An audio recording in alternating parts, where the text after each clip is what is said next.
Good morning students. आशा करता हूँ कि आप सब लोग स्वस्थ एवं सुरक्षित होंगे। पिछली कक्षा में हम लोगों ने प्रकृतिवाद का मूल्यांकन किया था। आज हम लोग एक नई विचारधारा का अध्ययन करेंगे जिसका नाम है प्रयोजनवाद। तो प्रयोजनवाद का, जैसे कि इसके पहले हम लोगों ने आदर्शवाद पढ़ा, आदर्शवाद का शिक्षा में क्या योगदान है उसको पढ़ा।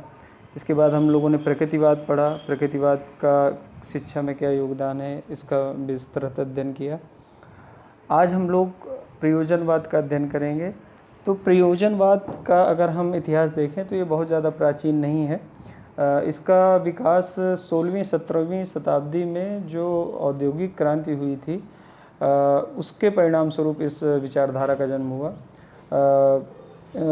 16वीं-17वीं शताब्दी में यूरोप के विभिन्न देशों में औद्योगिक क्रांति हुई, जिसके परिणाम स्वरूप लोगों के जीवन में बहुत सारे बदलाव आए।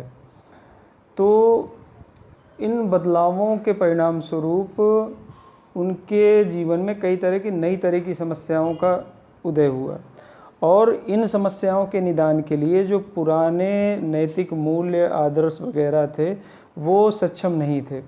तो इन्होंने कहा कि हमें नैतिकता या अनैतिकता के चक्कर में नहीं पड़ना चाहिए और हमें क्रियाएं करनी चाहिए, और जिन क्रियाओं को करने से हमारे लक्ष्य या प्रयोजन पूर्ण हो जाएं वही हमारे लिए सही है, वही हमारे लिए सत्य है, वही हमारे लिए फलदायी है। यानी इन्होंने फल और क्रिया के आधार पर ही चीज़ों को सही और गलत का विभेदीकरण इन्होंने किया। इन्होंने कहा कि ये आदर्श मूल्य जैसी चीज़ें बेकार हैं, क्योंकि इनका ये कहना है कि जैसे सत्य की बात है तो सत्य, इनका कहना है कि हर व्यक्ति में चूँकि इंडिविजुअल डिफरेंस होता है, उसमें की योग्यता, क्षमता, रुचियों में अंतर होता है, उसकी परिस्थितियों में अंतर होता है, तो दोनों के लिए मतलब सभी लोगों के लिए सत्य की समान परिभाषा नहीं हो सकती। जैसे कहने का मतलब एक ये आप उदाहरण ले लेते हैं कि जैसे एक अहिंसावादी व्यक्ति के लिए उसका सत्य अहिंसा है, मतलब वो किसी भी परिस्थिति में हिंसा का प्रयोग नहीं करेगा। इसके विपरीत एक कसाई जो दिन भर में जाने कितने जानवरों की हत्या करता है तो उसके लिए उसका सत्य है, क्योंकि उसका ये कहना है कि उसके इस कार्य से उसके परिवार का भरण पोषण होता है।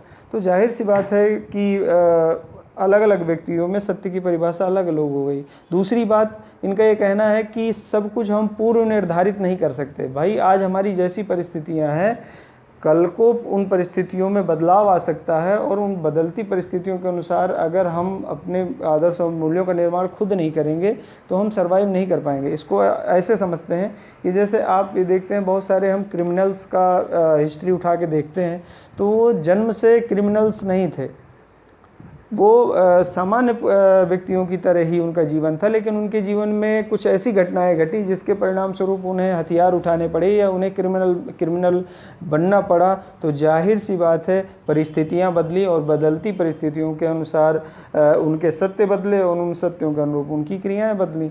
तो कहने का मतलब ये है कि ये जो प्रयोजनवाद है ये इस बात पर बल देता है कि हम पूर्व निश्चित आदर्श और मूल्य हैं उन पर न विश्वास करके हम क्रियाएं करें और क्रियाओं के आधार पर खुद अपने मूल्यों का निर्माण करें। हम पहले से बने बनाए मूल्यों का अंधानुकरण न करें। तो ये जो औद्योगिक क्रांति हुई तो इसका प्रभाव अमेरिका पे भी पड़ा। तो ये जो प्रयोजनवाद है, वैसे तो अगर देखा जाए तो इसकी जो सर्वप्रथम झलक मिलती है वो हेराक्लीट्स के विचारों में मिलती है, लेकिन इसका विधिवत जो सूत्रपात हुआ वो औद्योगिक क्रांति के फलस्वरूप हुआ, और इसका जो जन्म हुआ वो संयुक्त राज्य अमेरिका में हुआ। और इसके प्रारंभिक जो विचारक एक तरह से प्रवर्तक माने जाते हैं वो विलियम जेम्स माने जाते हैं। लेकिन विलियम जेम्स बेशक इसके प्रवर्तक माने जाते हैं, लेकिन इस विचारधारा को विश्वव्यापी स्वीकृति दिलाने में सबसे प्रमुख योगदान जॉन डीवी का है। इसके बाद इन्होंने जैसे कि मैंने अभी बताया कि ये जो प्रयोजनवाद का जन्म हुआ था वो एक्सीडेंटली हुआ था। मतलब आप ये देखो कि वो जीवन में जो औद्योगिक क्रांति के परिणाम स्वरूप जो जीवन में बदलाव आए, तो जिसके परिणाम स्वरूप नई तरह की समस्याओं ने जन्म लिया, और उन नई तरह की समस्याओं के निदान के में जो पूर्ववर्ती दर्शन था या पूर्ववर्ती जो आदर्श और मूल्य थे, जो नैतिक नियम थे, वो प्रभावशाली नहीं रह गए। तो इसलिए ये नैतिकता और अनैतिकता के चक्कर में नहीं पड़े और इस प्रकार एक नई विचारधारा का जन्म हुआ जिसने परिणामों के आधार पर क्रिया को उचित या अनुचित माना। तो अगर देखा जाए तो 19वीं सदी तक आध्यात्मिक मूल्यों की जगह उपयोगिता या प्रयोजन ने ले ली। ठीक है, तो ये अगर हम इसका शाब्दिक अगर अर्थ देखें तो इसका जो अंग्रेजी में प्रयोजनवाद को प्रैग्मेटिज्म कहते हैं, जो कि ग्रीक भाषा के प्रैग्मेटिकोस से बना है, जो कि एक और शब्द फ्रैग्मा से बना है जिसका अर्थ होता है क्रिया या किया गया कार्य या व्यवहारिक। तो अगर हम देखें तो इन्होंने केवल उस चीज़ को सत्य माना है जो क्रिया के आधार पर मनुष्य खुद निर्णय लेता है और उन निर्णयों के आधार पर वो सत्य असत्य की कसौटी पर उस क्रिया को कसता है। इसके बाद अगर हम आगे बढ़ते हैं तो इसमें हम देखते हैं कि इसको प्रयोजनवाद को प्रयोगवाद भी कहते हैं। सॉरी, यहाँ पर ये मिसप्रिंट हो गया है। ये प्रयोजनवाद को प्रयोगवाद भी कहा जाता है, क्योंकि इसलिए कहा जाता है क्योंकि ये प्रयोग को ही सत्य की कसौटी मानते हैं, यानी ये उस चीज़ को ही सत्य मानते हैं कि जिसको हम प्रयोगों द्वारा सिद्ध कर सकें। इसके परे अन्य किसी जगत पर या अन्य ऐसी क्रिया पर विश्वास नहीं करते जिसको हम प्रयोगों द्वारा सिद्ध न कर सकें। इसके अलावा इसको फलवाद भी कहते हैं। फलवाद इसलिए कहते हैं क्योंकि ये इनके हिसाब से वही क्रिया सत्य है जो फलदायी है, यानी फलदायी मतलब जिससे इन्हें फल प्राप्त हो, यानी कोई रिजल्ट प्राप्त हो जिससे इनके कार्य सिद्ध हों, केवल वही सत्य है इनके लिए। बाकी ये नैतिकता अनैतिकता के चक्कर में नहीं पड़ते। इसके अलावा प्रयोजनवाद पूर्व निर्धारित निश्चित मूल्यों आदर्शों का विरोध करते हैं, क्योंकि मानव अपने प्रयत्नों एवं वास्तविक अनुभवों के आधार पर स्वयं अपने मूल्यों का निर्माण करता है। ये बात अगर देखी जाए तो प्रयोजनवाद की बहुत बिल्कुल सत्य प्रतीत होती है, क्योंकि अगर हम ये देखें प्रयोजनवादी इस बात का विरोध करते हैं कि पूर्व निर्धारित निश्चित मूल्य और आदर्श, इनका ये कहना है कि अगर हम पहले से पूर्व निश्चित जो आदर्श और मूल्य हैं उन्हीं का अनुसरण करते रहे तो वो हमारी समस्याओं का समाधान करने में सक्षम नहीं है। उसके कई कारण हैं। उसका कारण ये है कि जिन आदर्शों और मूल्यों का निर्माण मान लीजिए आज से कुछ समय पहले किया गया, तो तब की परिस्थिति और अब की परिस्थिति में बहुत ज़मीन आसमान का अंतर आ गया। दूसरी बात, ये जो आदर्श और मूल्य बनाए गए तो जाहिर सी बात है अगर हम मनोविज्ञान का भी देखें या हम जनरल भी ऐसे देखें तो हम ये देखेंगे कि हम सब मनुष्यों में इंडिविजुअल डिफरेंस है। हम सबकी योग्यता क्षमताएं रुचियां अलग अलग हैं, परिस्थितियां अलग अलग हैं। तो जब सबकी परिस्थितियां अलग अलग हैं, सबकी रुचियां योग्यता क्षमता अलग अलग है, तो जाहिर सी बात है सबके लिए वही समान आचार संहिता कैसे हो सकती है। जाहिर सी बात है सबके लिए आचार संहिता नहीं हो सकती। जैसा कि मैंने अभी उदाहरण दिया, एक अहिंसावादी व्यक्ति और एक कसाई, दोनों के लिए सामान्य मूल्य कैसे हो सकते हैं, क्योंकि दोनों की परिस्थितियां अलग हैं, दोनों की विचारधाराएं अलग हैं, दोनों का सोचने समझने का नज़रिया अलग है। तो जाहिर सी बात है दोनों के लिए सत्य भी अलग अलग हैं। तो ये पूर्व निश्चित आदर्शों और मूल्यों का विरोध करते हैं। अब इसको एक और उदाहरण से समझते हैं। जैसे हम अगर देखें कि कोई बच्चा है, वो हमेशा सच्चाई, ईमानदारी, सत्य, अहिंसा इत्यादि के मार्ग पर चलने वाला है, ठीक है। लेकिन अब जैसे कल्पना करिए कि वो बच्चा, उस बच्चे ने ना कभी झूठ बोला ना उसने कभी चोरी की, लेकिन वही बच्चा अगर कल्पना करिए कि उसके घर में ऐसी परिस्थिति आ जाए, मान लीजिए कि जैसे उसकी माँ बहुत बीमार हो और घर में बिल्कुल भी कुछ भी पैसे ना हो जिससे कि वो दवा ला सके, तो वही बच्चा हो सकता है कि वही बच्चा किसी केमिस्ट की दुकान से चोरी कर सकता है या किसी के यहाँ चोरी कर सकता है। यानी अब यहाँ उसका सत्य बदल गया ना, क्योंकि परिस्थिति बदली तो सत्य बदल गया। जाहिर सी बात है अभी तक उसको ऐसी कोई समस्या नहीं थी तो वो उस रास्ते पर चल रहा था, लेकिन परिस्थिति बदली तो बदलती परिस्थितियों के अनुसार जाहिर सी बात है उसकी क्रिया बदल गई।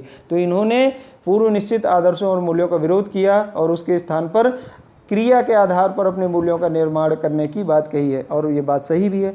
अगर हम ये देखें तो हमसे अगर कोई कहे कि ये कार्य सही है, ये कार्य गलत है, तो आमतौर पे हम उस क्रिया को मानते हैं, सुनते हैं, और हो सकता है आधे अधूरे मन से उसको हम अप्लाई भी करें अपने जीवन में, लेकिन वो उतना प्रभावशाली नहीं होगा। इसके विपरीत अगर हम क्रियाएं करें, विभिन्न तरह की क्रियाएं करें, और उन क्रियाओं के आधार पर जाहिर सी बात है कुछ क्रियाएं ऐसी होंगी जो हमें संतुष्टि प्रदान करेंगी, जो हमें सुख प्रदान करेंगी, जिससे हमारे प्रयोजन सिद्ध होंगे। तो उन क्रियाओं को जाहिर सी बात है, उन क्रियाओं के आधार पर हम जो हमारे लिए जो हमारे प्रयोजन सिद्ध करने वाली हैं या जो हमें सेटिस्फैक्शन देने वाली क्रियाएं हैं, उन क्रियाओं को हम जाहिर सी बात है अपना लेंगे। और वो क्रियाएं जो हमें कष्ट पहुंचाती हैं या जिनसे हम अपने जो हमारे लक्ष्य हैं उन लक्ष्यों से दूर हो जाते हैं, तो हम उन क्रियाओं का परित्याग कर देते हैं। तो इस आधार पर हम खुद डिसाइड करते हैं कि हमारे लिए क्या सही है और क्या गलत। और ये हर व्यक्ति के लिए ये क्रियाएं अलग अलग हो सकती हैं। बताया ना, एक व्यक्ति को सत्य बोलने में सुख का अनुभव हो सकता है, और एक व्यक्ति को रात दिन झूठ बोलने में सुख का अनुभव होता है। एक व्यक्ति को हिंसा करने में सुख मिलता है, एक व्यक्ति को हिंसा देख के ही बहुत ज़्यादा दुख होता है। तो जाहिर सी बात है, जब लोगों की परिस्थितियां अलग हैं, लोगों की विचारधाराएं अलग हैं, तो सबके लिए समान आचार्य मूल्य नहीं हो सकते। तो इस बात का इन्होंने विरोध किया है। इनके लिए इन प्रयोजनवादियों ने कहा कि मानव के लिए जो लाभप्रद है, व्यवहारिक है और फलदायक है, वही सत्य है। यानी जिससे मानव को लाभ हो, जो उसके व्यवहारिक जीवन में काम आए, और जो फलदायी हो, वही इनके हिसाब से सत्य है, बाकी सब बेकार की बातें हैं। फिर इसके बाद अगर हम इस विचारधारा के प्रमुख प्रवर्तकों को देखें, तो इसमें प्रमुख समर्थकों में चार्ल्स सैंडर्स पियर्स का नाम आता है, विलियम जेम्स का नाम आता है, जॉन डीवी का नाम आता है, और इसके अलावा डॉक्टर सिलर, ये जो इंग्लैंड के विद्वान हैं, इनका नाम आता है। लेकिन अगर आप ये देखें, इसके प्रवर्तक हम विलियम जेम्स को मानते हैं, लेकिन इस विचारधारा को जिस रूप में आज हम पढ़ रहे हैं या सुन रहे हैं, तो इसको विश्वव्यापी प्रतिष्ठा प्रदान करने का श्रेय वो जॉन डीवी को जाता है। तो आप लोग इस बात को हमेशा याद रखिए, विलियम जेम्स बेशक इसके प्रवर्तक हैं, लेकिन इसको विश्वव्यापी बनाने में जॉन डीवी का प्रमुख योगदान है। फिर इसके बाद इसकी एक परिभाषा हम लोग पढ़ लेते हैं। तो ये रास की परिभाषा है, प्रयोजनवाद निश्चित रूप से एक मानवतावादी दर्शन है जो यह मानता है कि मनुष्य क्रिया में भाग लेकर अपने मूल्यों का निर्माण करता है, और यह मानता है कि एक वास्तविकता सदैव निर्माण की अवस्था में रहती है। ये परिभाषा अपने आप में बहुत प्रभावशाली परिभाषा है। इसको हम इसकी थोड़ी सी व्याख्या करते हैं। जैसे ये है, प्रयोजनवाद निश्चित रूप से एक मानवतावादी दर्शन है। जाहिर सी बात है, ये एक मानवतावादी दर्शन है। मानवतावादी दर्शन हम उस दर्शन को कहते हैं कि जो मानवतावादी दर्शन हम उस दर्शन को कहते हैं जो मानव के कल्याण को सर्वप्रमुख मतलब महत्व देता है, जिसमें मानव कल्याण को सर्वप्रमुख स्थान दिया जाता है। जो यह मानता है कि मनुष्य क्रिया में भाग लेकर अपने मूल्यों का निर्माण करता है। ये पूर्व निर्धारित लक्ष्यों और आदर्शों और मूल्यों पर विश्वास नहीं करते। इनका यह कहना है कि मनुष्य क्रियाओं में भाग लेकर अपने मूल्यों का निर्माण करता है, और यह मानता है कि एक वास्तविकता सदैव निर्माण की अवस्था में रहती है। मतलब इनका ये कहना है कि जैसे अल्टीमेट ट्रुथ की बात है, जैसे हम इसके पहले हम लोगों ने आदर्शवाद का अध्ययन किया, इसके बाद हम लोगों ने प्रकृतिवाद का अध्ययन किया, तो उसमें हमने अल्टीमेट रियलिटी जो पढ़ी, उसमें जैसे आदर्शवाद में हम लोगों ने पढ़ा था कि अंतिम सत्य ईश्वर है या ब्रह्म है, सब कुछ ब्रह्म से निर्मित है और ब्रह्म में विलीन हो जाना है। तो अल्टीमेट रियलिटी एक तरह से ब्रह्म को माना। इसी तरह से प्रकृतिवाद में हमने अल्टीमेट रियलिटी प्रकृति को माना कि सब कुछ प्रकृति से उत्पन्न है, सब कुछ प्रकृति में विलीन हो जाना है। लेकिन इनका ये कहना है कि जो वास्तविकता है वो सदैव निर्माण की अवस्था में रहती है। यानी कभी भी आप ये नहीं कह सकते हो कि यही सत्य है। क्यों? क्योंकि परिस्थितियां बदलती रहती हैं और बदलती परिस्थितियों के अनुसार सत्य भी बदलते रहते हैं। तो इनका प्रयोजनवाद का भी हम आगे अध्ययन करेंगे कि इनका जो सत्य की प्रकृति है वो बहुत विशिष्ट है। इनका ये कहना है, जैसे अगर हम प्रयोजनवाद आदर्शवाद और प्रकृतिवाद में हम अध्ययन करते हैं, तो उसमें हम ये देखते हैं कि ये कहा गया कि सत्य एक है और वो अपरिवर्तनशील है। लेकिन इनका कहना है कि सत्य एक नहीं बल्कि अनेक है और वो निरंतर परिवर्तनशील है। इसकी विशद व्याख्या हम आगे करेंगे जब हम इसके मूलभूत सिद्धांत पढ़ेंगे। तो आज की कक्षा में इतना ही। अगली कक्षा में हम लोग प्रयोजनवाद की तत्व मीमांसा, ज्ञान मीमांसा और मूल मीमांसा पढ़ेंगे। तो आशा करता हूँ कि आप लोगों को ये जो हम लोगों ने आज अध्ययन किया इसके बारे में समझ में आया होगा। फिर भी अगर किसी को कोई दिक्कत है तो मुझसे संपर्क कर सकता है। वैसे इसी टॉपिक में हम जितना आगे अभी पढ़ते जाएंगे, ये तो हम लोगों ने बहुत छोटा सा इसका सामान्य परिचय पढ़ा। अब इसके बारे में जैसे जैसे हम आगे पढ़ते जाएंगे वैसे वैसे ये और ज़्यादा क्लियर होता जाएगा। तो आपका दिन शुभ हो। धन्यवाद।